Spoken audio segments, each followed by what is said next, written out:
I have been to jail many times as a visitor, not as a behind bars. And you see, when you go to jail, when you go to the prison out near where we live, you'll see that people are forced and controlled into certain behaviors. When they're let out of jail, do you think the majority who get out of prison are reoffenders or are now rehabilitated? Reoffenders. They're reoffenders. Because there is no rehabilitation in the prison system. There is control and force. And sometimes it's needed. I'm not doubting that. But that doesn't mean that you're now going to change the heart. As a Christian, with your children, your wife, and your fellow person, you're in the business of winning hearts. That's what you're doing. And modeling for them the Christian life. And we all screw up more than we want to admit. Okay, ways to know people. So, the person I start with is the person. Right.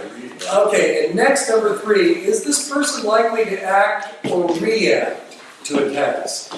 Some people immediately go into defensive critical mode when given anything new. Others jump into action and problem solve. For most jobs, it's the second kind of reaction that you're looking for. You want a person who is going to be open to try something new or to act rather than react. Does a person to you feel authentic or obsequious? Now that's a fancy term. Obsequious means that they're a placater. They're somebody who's manipulating you. In other words, when somebody works with you, does that person feel authentic or does it feel like they're just trying to please you? I've met many people that made me feel very good and then screwed me over or didn't do what I expected. What is the person's spouse like? What are the person's friends like? What your grandmother told you was true. You are the company you keep. Look at the friends of somebody. Look at the spouse. It will tell you a lot about that person. How does this person treat strangers that he or she does not know? Friendly? Or cold and distant? Or kind of in the middle? Is there elements, when you get to know of a person, of struggle in a person's history? Many times when I've interviewed people for jobs, for different capacities, I try to go through a careful history with them. And when they immediately go into, I had a problem with this boss, I had a problem here, I had a problem there, what makes you think that they're not going to have a problem with you? Or this job? It's like the family that comes to church that's never been happy in a congregation. I guarantee they're not going to be happy in yours. So taking into account a person's history is another way of reading them. Couldn't that also be taken as, when I read that sentence, I thought, is there no one who struggle in a person's history? Have they been through hard times? Have they had to deal with things in their life? That could be a positive sign. Yeah. That could be a positive sign. If they've overcome real hardships, that's character. But if you listen to a person's history and it's been a disaster and it's everybody else's fault, then I think you need to be somewhat dubious. What does the person like to read? What interest does the person have in the arts or the more sensitive part of life? That can tell you about something about the person. If their whole life is heavy metal rap, maybe that's not the most sensitive person. I'm not saying you can make a generalization like that. But what we want to do is we want to look at what the person is attracted to, what they enjoy, what do they find entertaining, what do they like. Maybe somebody who can't wait to download or get from, not Blockbuster, what's the name of the video? Netflix. They can't wait for the new Saw 4. Maybe that's not somebody that would, is a really good place. Kind kind of thing. This is a very simple question. Would you want to go on a long car ride with a person? If the answer is that you wouldn't mind spending the time with them, it's a good sign that that person connects well with you, or is a person with whom you can make positive connection. And you believe the person is aware of who he or she is. See, I want to go back, Mike, to your very good illustration. Because that guy doesn't get it. He doesn't understand how he comes off.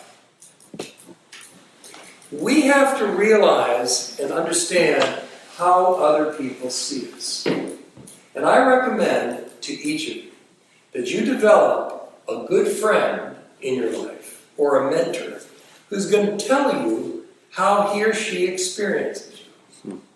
And listen very carefully to that person, because it's valuable information. Now, it takes a lot of trust. How do I come off? Do I seem too strong? Do I seem to be dominating?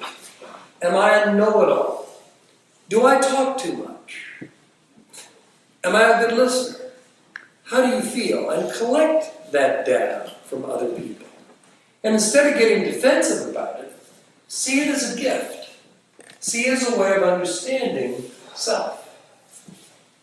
Plato, or Socrates was it, who said, to know thyself is absolutely true. To know how you come off to other people is real important. If I say this, what reaction do I expect? I go through this almost every day when I work with couples. By telling John that his mother is a no-good, selfish bee, how do you think John is going to feel? Well, I don't care. She is that. Well, okay, then you don't care. But then, what are you expecting from John? Compassion back. See, that's the issue. Whatever I do, I need to be thinking about how others are going to respond and receive. It's imperative that that is done. So, those 10 items are central to understanding people around us. Those 10 issues. And again, I want us to be careful to be aware that we're not judgmental, but we are called instead to be discerning. There are people, for example, that I have drawn faulty conclusions about. We can call it misjudgment, if you will. I have read the person incorrectly. And I've done that enough times that I need to admit that and own it. And I've done this for a living, reading people. I have, for example, in congregations where I've served, I'll say to a committee, I want you to pick 3 people for that youth leader position. And I, as pastor, get to pick which one of the 3 you choose. That's the way that I work. And I want to tell you that most of the time, I've chosen well. But I've absolutely chosen wrong on several occasions. I have misread that person.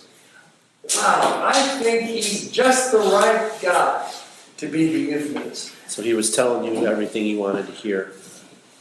He seemed to be sincere, he seemed to be straight, his references appeared very good and the like. But here's the rule, and you know this, those of you in business. We hire for credentials. We fire for fit. This individual had good credentials, but did not fit in that position well with that particular team and that particular group that ran the church. The right person, right place, right time is imperative. Those 3 R's. And you can be the right person in the wrong place.